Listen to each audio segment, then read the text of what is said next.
Advocate Prashant Padmanabhan, അങ്ങേക്ക് രാഷ്ട്രീയമായിട്ടും നിയമപരമായിട്ടും ഇതിൽ മറുപടി പറയാം. ഈ ഗാനം, ഈ പാരഡി ഗാനം മതവികാരത്തെ വ്രണപ്പെടുത്തുന്നതാണോ? അങ്ങനെ ഒരു പരാതിയാണ് ഇപ്പോൾ പോലീസിന് മുന്നിൽ എത്തിയിരിക്കുന്നത്.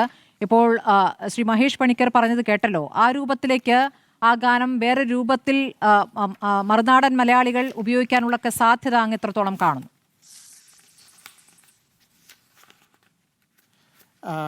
രാഷ്ട്രീയപരമായിട്ട് അധികാര ദുർവിനിയോഗം എന്ന് പറയാം ഒറ്റ വാക്കിൽ. അത് ഭരണത്തിലിരിക്കുന്നവർ അവരെ ആക്ഷേപഹാസ്യത്തിലൂടെ ജനമനസ്സിലേക്ക് പെട്ടെന്ന് എത്തുന്ന രീതിയിൽ ഒരു പാരഡി ഗാനം ഉണ്ടാക്കിയത് സഹിക്കുന്നില്ല. അതുകൊണ്ട് ആരെയോ കൊണ്ട്, നമുക്ക് പേരറിയാൻ മേലാത്ത ആരോ കൊണ്ടുപോയി കംപ്ലൈൻറ്റ് കൊടുത്തു. അത് നിയമത്തിന് നഗ്നമായിട്ടുള്ള ലംഘനമാണ്. സീരിയസ് ആയിട്ടുള്ള കാര്യങ്ങളിൽ പോലീസ് അന്വേഷണം നടക്കുന്നിടത്ത് ഇപ്പോൾ DGP അന്വേഷിക്കാൻ എന്താണ് ഇതിനകത്തിരിക്കുന്നത്? ഒരു കവിത എഴുതുന്നത് എന്ത് അടിസ്ഥാനത്തിലാണ് കുറ്റപ്പെടുത്തുന്നത്? ഭരണഘടനയിൽ നമുക്ക് സംസാരിക്കാനുള്ള സ്വാതന്ത്ര്യമുണ്ട്. അത് ഗവൺമെൻറ്റിൻ്റെ ഒരു ദാനമൊന്നുമല്ല. ഭരണഘടന നമുക്ക് വേണ്ടി ഉണ്ടാക്കിയിരിക്കുന്ന ഭരണഘടന, അതിലെല്ലാ സിറ്റിസൺസും അനുഭവിക്കുന്ന ഒരു റൈറ്റാണ്, right to free speech and expression. പിന്നെ നമ്മുടെ ഭരണഘടനയുടെ ആമുഖത്തിൽ തന്നെ പറയുന്നുണ്ട് ലിബർട്ടി ഓഫ് തോട്ട്, എക്സ്പ്രഷൻ, പിന്നെ ഫെയ്ത്ത്, ഇതെല്ലാം ഉണ്ട്. പിന്നെ അതിൽ ഒരു ആ ലിബർട്ടി എക്സസൈസ് ചെയ്യുമ്പം ഇക്വാളിറ്റി ഇൻഫ്രിഞ്ച് ചെയ്യാൻ പാടില്ല. ഇക്വാളിറ്റി എന്ന് പറയുന്നത് സമത്വം.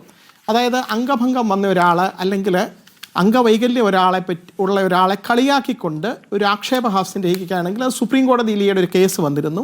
നിങ്ങൾ ഇങ്ങനെ ശാരീരിക വൈകല്യം ഉള്ളവരെ പറ്റി ഇപ്പോൾ നമ്മളത് ഡിഫറൻ്റ്ലി ഏബിൾഡ് എന്നാണ് പറയുന്നത്.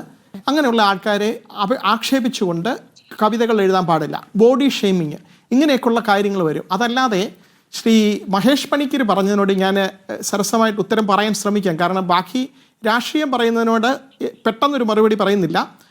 അദ്ദേഹം പറഞ്ഞ ഒരു കാര്യം, ഈ പാരഡി ഗാനം ഒരു ഭക്തിഗാനത്തിൻ്റെ ഇതാണ്, ഇത് വേറെ ആരെങ്കിലും പാടിയാൽ എങ്ങനെ ഇരിക്കുമെന്ന് പറഞ്ഞു. ഇത് പിന്നെ പോറ്റി എന്നുള്ള വാക്ക് ഉപയോഗിച്ചു എന്ന് പറഞ്ഞു. ഒരു കവിതയുടെ അവസാനത്തെ, ഞാൻ മുഴുവൻ അത് കിട്ടുന്നില്ല, അവസാനത്തെ പട്ടരുണ്ണുന്നത് കണ്ടാൽ ഗോഷ്ഠിയല്ല അതൊന്നുമില്ല എന്ന് കേരളത്തിലെ ഒരു മഹാകവി എഴുതിയിട്ടുണ്ട്. അതുപോലെ വേറൊരു കവിത, നായർ വിശന്ന് വിലങ്ങി വരുമ്പോൾ കായക്കഞ്ഞി കരിയിട്ടില്ല എന്ന് പറഞ്ഞ ഒരു കവിതയാണ്. ഇത് രണ്ടും എഴുതിയിരിക്കുന്നത് കുഞ്ചൻ നമ്പ്യാർ. അദ്ദേഹം കേട്ട് കാണും. കുഞ്ചൻ നമ്പ്യാർ കേരളം കണ്ട ഏറ്റവും വലിയ ഒരു മഹാകവി. അദ്ദേഹം 1700 ജീവിച്ചിരുന്ന അദ്ദേഹം എഴുതിയ കവിതയാണ്. 18ാം നൂറ്റാണ്ടിലെ മഹാകവിയാണ്.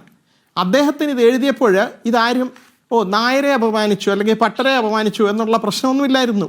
ഇപ്പം ഇതെല്ലാവർക്കും അറിയാം ഈ ആക്ഷേപഹാസ്യം എഴുതിയിരിക്കുന്നത് എന്തിനെ പറ്റിയാണെന്നും അവിടെ സംഭവിച്ചത് എന്താണെന്നും. അങ്ങനെ ഒരു കവിത വന്നതുകൊണ്ടൊന്നും ഇവിടെ ഒരു സമൂഹത്തിനോ അല്ലെങ്കിൽ ഏതെങ്കിലും ഒരു പ്രത്യേക കമ്മ്യൂണിറ്റിയിലുള്ളവർക്കോ ഒന്നും ഒരു പ്രശ്നവുമില്ല. അതൊക്കെ വെറുതെ ഇല്ലാത്ത കാര്യങ്ങൾ ഉണ്ടാക്കി പറയുന്നതാണ്.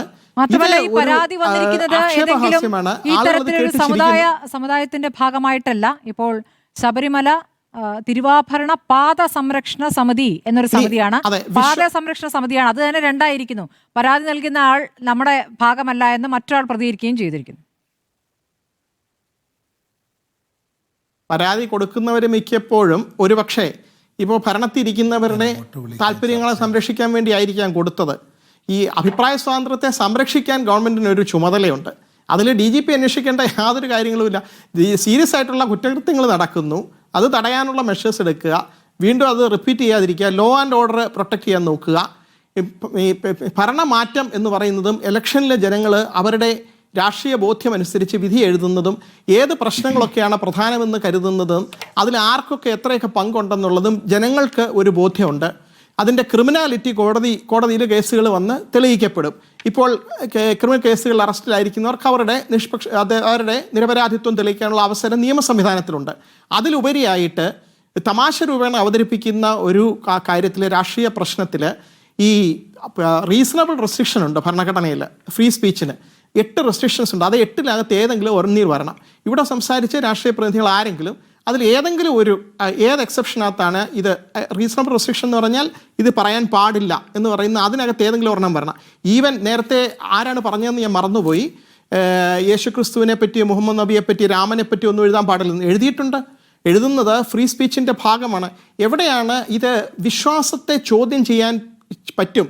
വിശ്വാസത്തെ ചോദ്യം ചെയ്യാൻ, അതുകൊണ്ടാണല്ലോ ഈ അഭിപ്രായ സ്വാതന്ത്ര്യം എന്ന് പറയുന്നത് ഭരണഘടനയിൽ നമുക്ക് തന്നിരിക്കുന്നത്. ഇവിടെ ഒരേ ഒരു ഗ്രൗണ്ടേ ഉള്ളൂ, ഫ്രറ്റേണിറ്റി, മനുഷ്യർ തമ്മിലുള്ള സൗഹാർദ്ദത്തെ തകർക്കുന്ന രീതിയിൽ അല്ലെങ്കിൽ ഒരു മനുഷ്യൻ ഇന്ന് വിശ്വസിക്കുന്ന ആളെ അതിൻ്റെ പുറത്ത് വിവേചനം കാണിക്കുന്ന രീതിയിൽ അല്ലെങ്കിൽ ഹേട്രഡ് ഉണ്ടാകുന്ന രീതിയിൽ ഉള്ള എഴുത്തുകൾ അല്ലെങ്കിൽ അവതരണങ്ങൾ മാത്രമേ അത് മാത്രമേ നിയമം മൂലം നിരോധിക്കപ്പെടാവൂ. ബാക്കി കാര്യങ്ങൾ അഭിപ്രായ സ്വാതന്ത്ര്യത്തിൻ്റെ പരിധിയിൽ വരും. അത് യൂറോപ്പിലൊക്കെ ആണെങ്കിൽ വളരെ വിപുലമായിട്ട് ഉപയോഗിക്കുന്നു. നമ്മുടെ രാജ്യത്ത് ഇപ്പോൾ ദൗർഭാഗ്യവശാൽ ആ സ്പേസ് ഷ്രിങ്ക് ചെയ്തുകൊണ്ടിരിക്കുക, അത് ചുരുങ്ങിക്കൊണ്ടിരിക്കുകയാണ്. ഇപ്പോൾ നമുക്ക് ഈ പറഞ്ഞതുപോലെ രാമായണം എത്രയോ വെർഷൻസ് വന്നിട്ടുണ്ട്.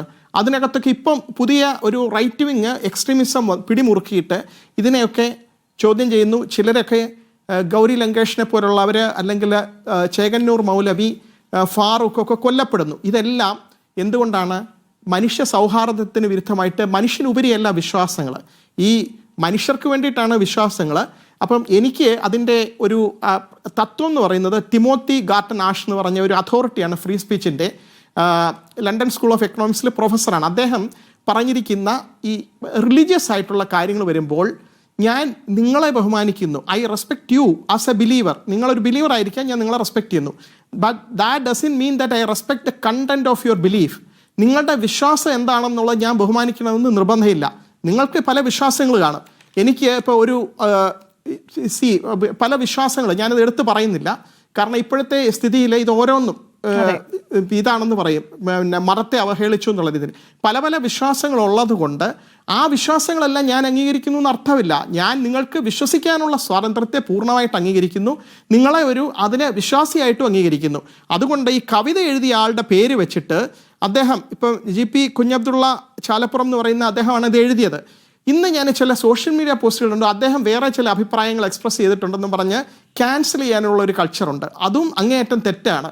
ഈ പറഞ്ഞ കാര്യം മാത്രം നോക്കിയാൽ മതി. ആ പറഞ്ഞതിനകത്ത് 1-2 ലൈനോട് എനിക്ക് യോജിപ്പുമില്ല. കാരണം അതിനകത്ത് ശബരിമലയിലെ സ്ത്രീകളെ പ്രവേശിപ്പിക്കണമെന്ന് സുപ്രീം കോടതി വിധിയുടെ പുറത്താണ് ചില സ്ത്രീകൾ അവിടെ പ്രവേശിച്ചത്, അഡ്വക്കേറ്റ് ബിന്ദു അമ്മണിയും കനകദുർഗയും. ഞാൻ അവരെ സപ്പോർട്ട് ചെയ്യുന്നു. ഈ വരികൾക്കകത്ത് അതിനെ ക്രിട്ടിസൈസ് ചെയ്തുകൊണ്ടുണ്ട്, ഞാനതൊന്നും എഗ്രി ചെയ്യുന്നില്ല. പക്ഷെ നമ്മൾ കണ്ടന്റ് എന്തെങ്കിലും ആയിക്കോട്ടെ, എഴുതാൻ അദ്ദേഹത്തിന് സ്വാതന്ത്ര്യമുണ്ടോ? 100% സ്വാതന്ത്ര്യമുണ്ട്. എഴുതിയതിനകത്ത് പിന്നെ മനുഷ്യർ തമ്മിലുള്ള സൗഹാർദ്ദത്തെ തകർക്കുന്ന രീതിയിൽ ഒന്നുമില്ല.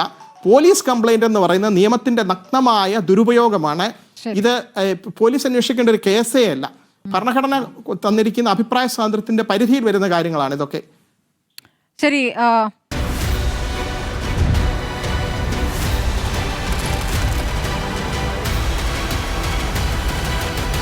ഡിബേറ്റ് വിത്ത് സ്മൃതി പരുത്തിക്കാട്.